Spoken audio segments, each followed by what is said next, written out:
Ça date de mes 10 années. Tout le monde dit le voulait, je voulais m'en débarrasser. Je l'avais cherché, je ne l'ai pas cherché. Là, il est là dans ma cour, il reste en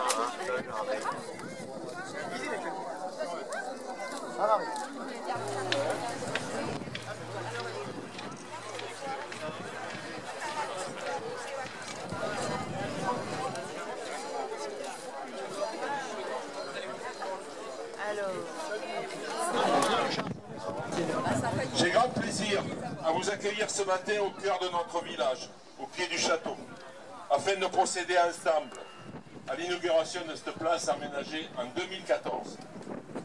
À ce lieu chargé d'histoire, il lui fallait trouver un nom digne de ce passé. Nommer un espace public est un exercice complexe, car lourd de sens. Les rues, les places de notre ville racontent son histoire. Nous y laissons nos empreintes pour les générations à venir.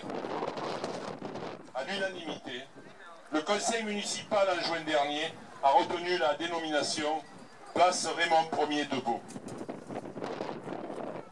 Devant la table d'orientation, nous découvrons un panorama qui, de marécage à l'époque, offre désormais, après un travail de drainage des hommes au fil des siècles, un espace domestiqué et une vue imprenable sur le pays salonnais. Les Alpilles, le Val de Clèche, au loin le Luberon. À nos pieds, la base aérienne 701, qui héberge les codes des officiers de l'armée de l'air, et la patrouille de France, prestigieuse unité et véritable ambassadrice de notre pays à travers le monde. Ce point de vue sans pareil résume en un clin d'œil l'évolution de notre commune et nous fait mieux comprendre la pertinence du choix de ce site par nos ancêtres. En faisant référence aujourd'hui à ce seigneur Raymond Ier de Beau, nous faisons un rappel historique quant à l'édification de ce château il y a 900 ans. En effet, une première construction aurait été bâtie entre le 9e et le 10e siècle, sommaire et en partie en bois. C'est sur cet emplacement que les princes des Baux firent construire et agrandir progressivement le château à partir du XIIe siècle. Et c'est en 1116 que Lançon devient la pleine propriété de Raymond Ier de Beau. Tout un bon seigneur qui souhaite affirmer sa puissance, il est à l'initiative de cette nouvelle construction.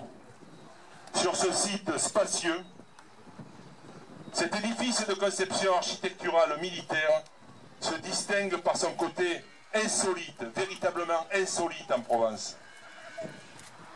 Il est ambitieux et aime guerroyer. Il devient l'instigateur de la deuxième guerre de succession pour le comté de Provence, que l'on nomme communément Première Guerre Bossin, où Maison de Beau et de Barcelone s'opposent à travers leurs partisans et chevaliers provençaux. Malheureusement, il fut vaincu et décède en 1150, avant même de connaître la réponse à sa doléance concernant sa demande de paix au comte de Provence.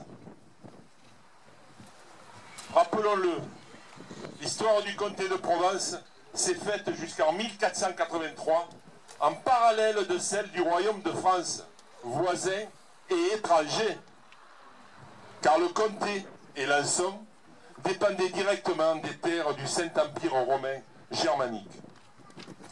Certaines de ces recherches sur les seigneurs des Baux et de Lançon, nous les devons entre autres à un généalogiste passionné et depuis peu lançonné, Alexandre Dumont-Castel, qui est aussi un descendant de Raymond Ier de Beau. Nous avons effectivement à Lançon un descendant de Raymond Ier de Beau.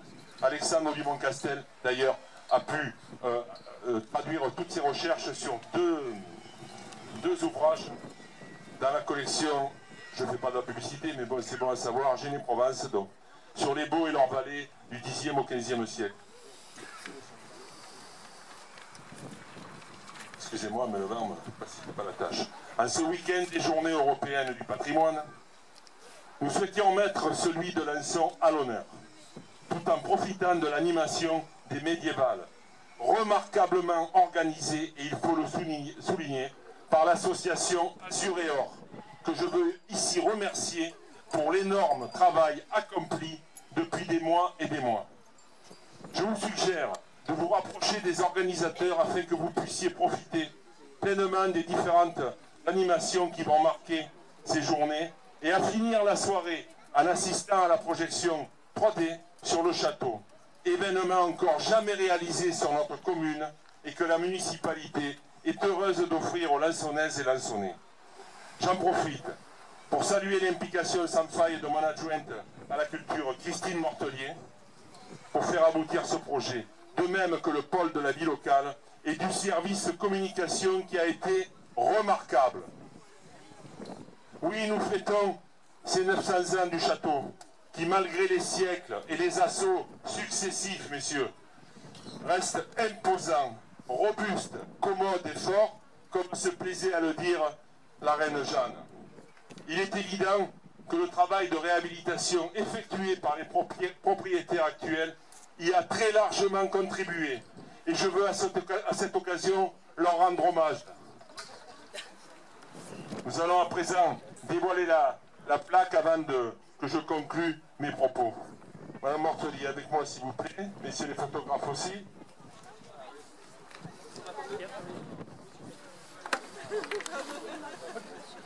On est prêts?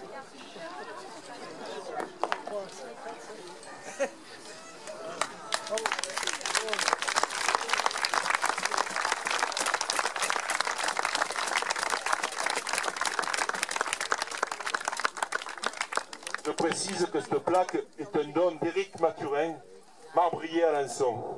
C'est utile de le souligner. Merci Éric.